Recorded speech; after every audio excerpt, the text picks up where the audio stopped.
فرمایا امام ترمذی نے اس حدیث کو نقل کیا ہے. آپ فرماتے ہیں کہ مجھے اللہ نے حکم دیا ہے 4 شخصوں کو تم دوست رکھو.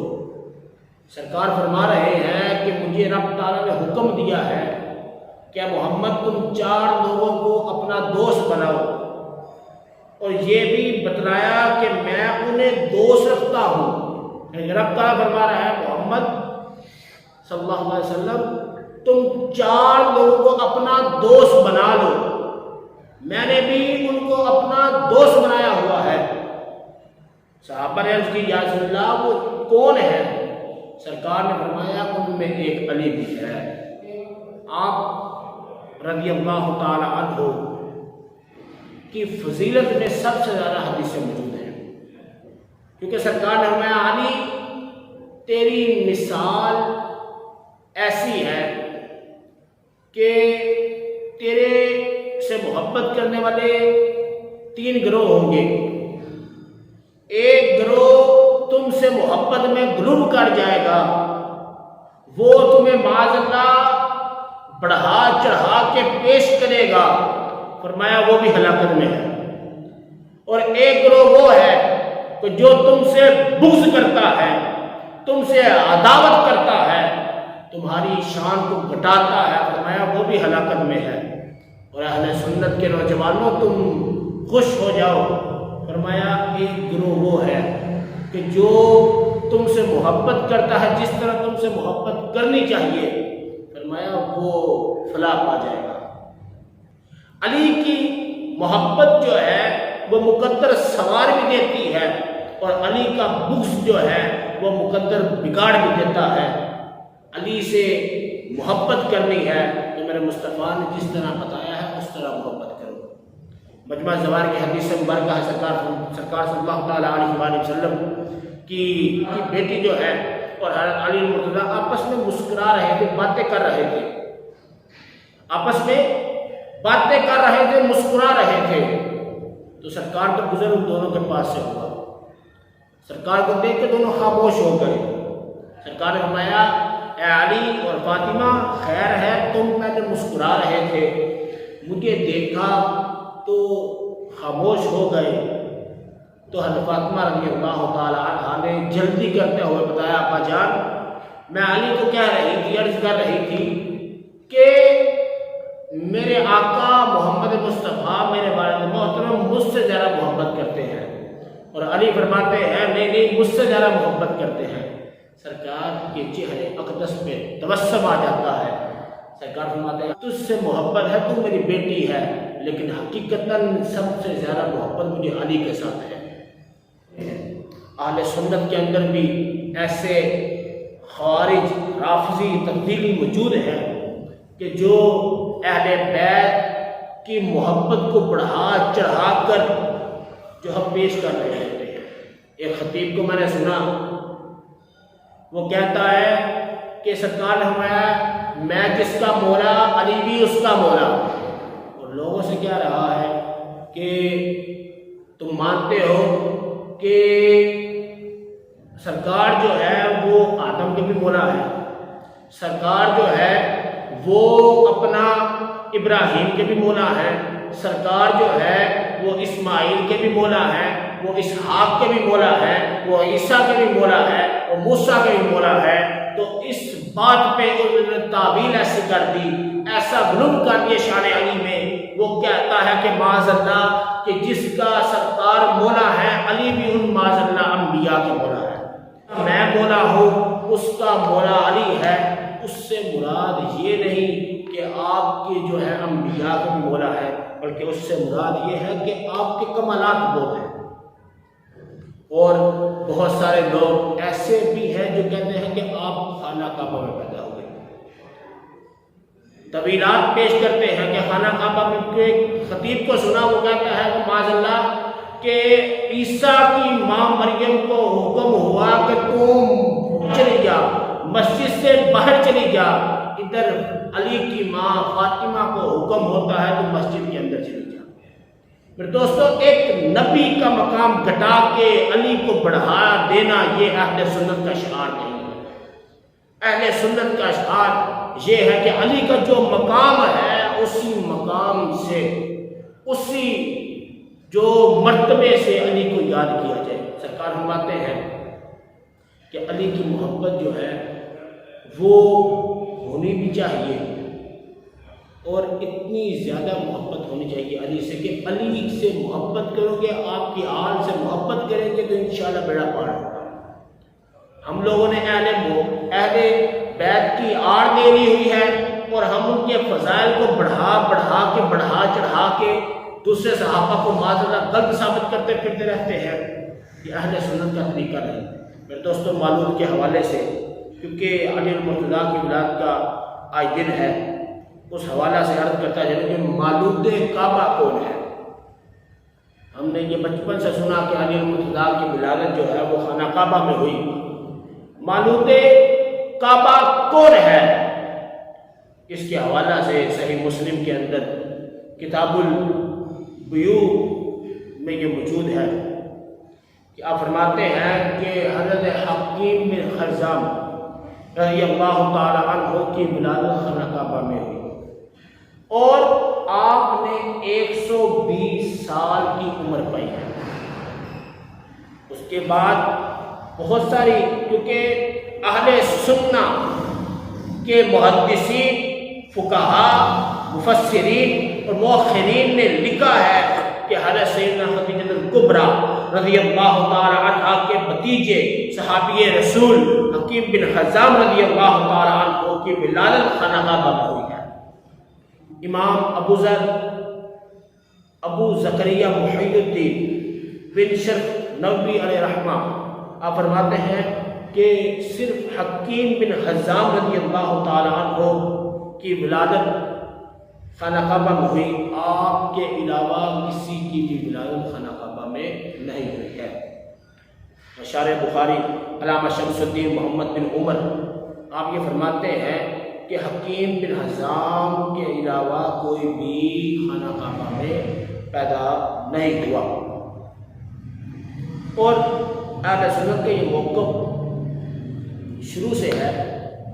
کچھ لوگ ایسے آگے جن لوگوں نے شان علی کو بڑھایا، اور پھر جو ہے بڑھاتے گئے حضرت علی کے مولود کعبہ ہونے کی جو نفی ہے یہ تو موجود ہے کہ اس بات کا کوئی ثبوت نہیں کہ مولود کعبہ کے حوالے سے آپ فرما رہے ہیں کہ اس بات کا کوئی ثبوت نہیں ہے کہ حضرت علی المرتضیٰ خانہ کعبہ میں پیدا ہوئے ہیں۔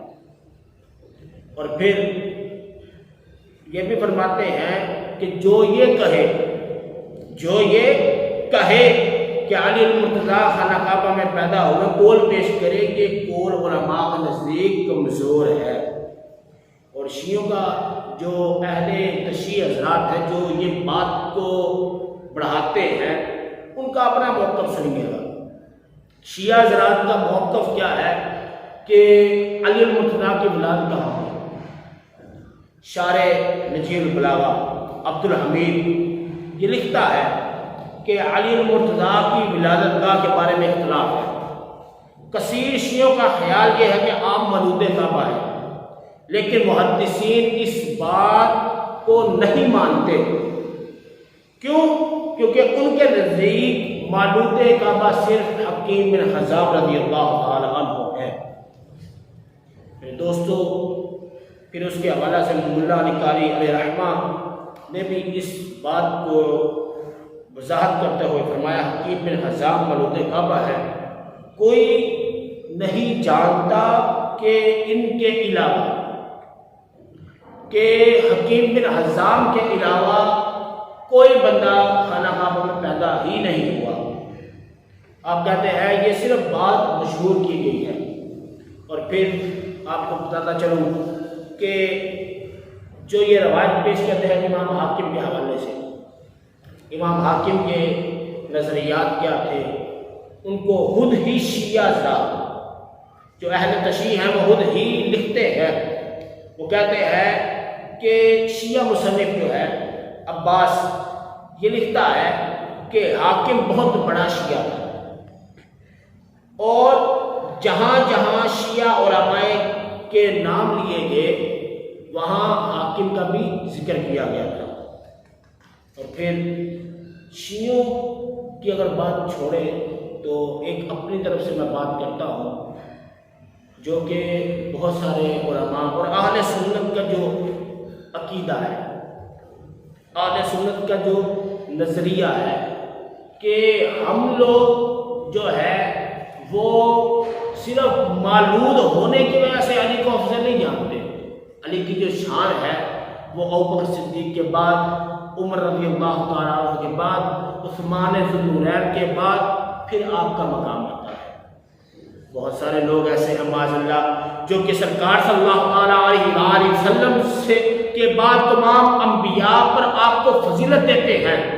ان سے میں کہنا چاہتا ہوں کہ مصطفیٰ علیہ السلام کے صحابہ کی شان جو ہے جو مصطفیٰ نے خود بتائی ہے اس طرح یاد کیا ہو۔ یہ فکر ہونی چاہیے کہ ہم نے علی کا ذکر کرنا ہے، علی کا احترام کرنا ہے۔ علی کا احترام اور ذکر جو ہے ہمیں صحابہ نے سکھایا ہے، مصطفیٰ نے سکھایا ہے، رب تعالیٰ نے ہمیں یہ کرم ہم پہ کیا ہے۔ میرے دوستو، اعلیٰ حضرت کا موقف، جو بڑے اپنے آپ کو شمشیر اعلیٰ حضرت کہتے ہیں، اعلیٰ حضرت کے استاد محترم، آپ کی کتاب خلاصۃ الکلام، آپ صفحہ نمبر جو ہے 70-676 اس کے اندر یہ بات موجود ہے۔ فرماتے ہیں کہ وہابیوں نے، جو یہ وہابی حضرات ہیں، ان لوگوں نے سرکار صلی اللہ تعالیٰ علیہ وسلم کی مولود کو ختم کیا، مولود ابوبکر صدیق کو ختم کیا، اور مولود علی المرتضیٰ کو بھی ختم کیا ہے۔ اور پھر جو یہ کہے کہ وہ خانہ کعبہ میں پیدا ہوئے تو وہابیوں نے ماجدہ خانہ کعبہ کو ختم کر دیا ہے۔ مولود علی کو ان لوگوں نے ختم کیا، اور اہل سنت کا عقیدہ بھی یہی ہے کہ آپ اپنے والد محترم کے گھر میں پیدا ہوئے۔ بہار شریعت کے اندر یہ بات موجود ہے کہ جو لوگ یہ درس نظامی سے تعلق رکھتے ہیں اور ہمارے علماء کرام، ان سے عرض ہے کہ آپ اس چیز کی، بہار شریعت کی، اپنے طلباء کرام کو جو ہے حکم دے کے اس کا مطالعہ ضرور کریں۔ بہار شریعت جلد نمبر 1 حصہ نمبر 6 صفحہ نمبر 1150 اس میں مقامات متبرکہ کی زیارات، اس میں لکھا ہے کہ مکان ولادت اقدس حضور انور صلی اللہ تعالیٰ علیہ وسلم و مکان حضرت خدیجہ الکبریٰ و مکان ولادت علی، اس سے ثابت یہ ہو کر رہے ہیں کہ آپ کی ولادت جو ہے وہ خانہ کعبہ میں نہیں ہوئی ہے۔ اور ہمارے اہل سنت کا موقف بھی یہ ہے، رب تعالیٰ ہمیں اس موقف پر قائم رہنے کی توفیق عطا فرمائے۔ اور بہت ساری دلائل اس پہ موجود ہیں کہ آپ کی ولادت کہاں ہوئی۔ یہ اہل سنت کا جو عقیدہ ہے، جو نظریہ ہے، ہم اسی پہ رہیں گے۔ اور ایک بات اور عرض کرتا چلوں کہ مسلم و بخاری میں یہ روایت موجود ہے کہ جب جنگ تبوک کے موقع کے اوپر سرکار صلی اللہ تعالیٰ علیہ وآلہ وسلم نے علی المرتضیٰ کو مدینہ شریف میں رہنے کا حکم کر دیا اور اپنے ساتھ جانے سے منع کر دیا۔ علی نے عرض کی، یا رسول اللہ، مجھے آپ نے یہاں عورتوں اور بچوں پر اپنا خلیفہ بنایا ہے۔ تو سرکار نے فرمایا کہ کیا تم اس بات پر راضی نہیں کہ میں تمہیں اس طرح چھوڑے جاتا ہوں جس طرح موسیٰ ہارون کو چھوڑ گئے تھے؟ البتہ فرق کیا ہے؟ فرق صرف اتنا ہے، سرکار نے میرے بات کو نبی نہیں۔ اس سے اس روایت کو لے کے رافضی لوگ جو ہے علی المرتضیٰ کے لیے رسول اللہ کا خلیفہ بلا فصل ہونے کا استدلال کرتے ہیں، جو کہ بالکل درست بات نہیں ہے، اس لیے کہ حضور نے ان کو خلیفہ مطلق نہیں بنایا تھا، بلکہ ان کی خلافت محض جو مدینہ کے امور تھے اس لیے تھی اور اہل و عیال کی دیکھ بھال کرنا مقصود تھی۔ اسی سبب حضور نے حضرت محمد بن مسلمہ، کیونکہ حضور جانتے تھے کہ کل کو کوئی بندہ اٹھ کے یہ نہ کہتے کہ علی کو میں نے خلیفہ بنایا تھا اور یہی خلیفہ ہے، بلکہ ابوبکر صدیق کو خلیفہ بنایا تھا۔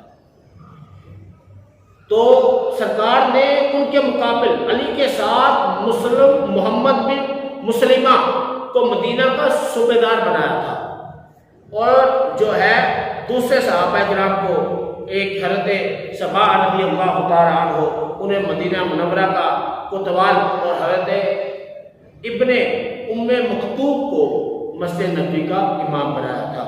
اور اس حوالہ سے اگر بحث کرنی ہو یا بات کرنی ہو یا مزید مطالعہ کرنا ہو تو تحفہ اثنا عشرہ کا مطالعہ کیجیے۔ رب تعالیٰ ہمیں شان علی کو صحیح طرح سمجھنے کی توفیق عطا فرمائے، آمین بجاہ النبی الامین صلی اللہ علیہ وسلم۔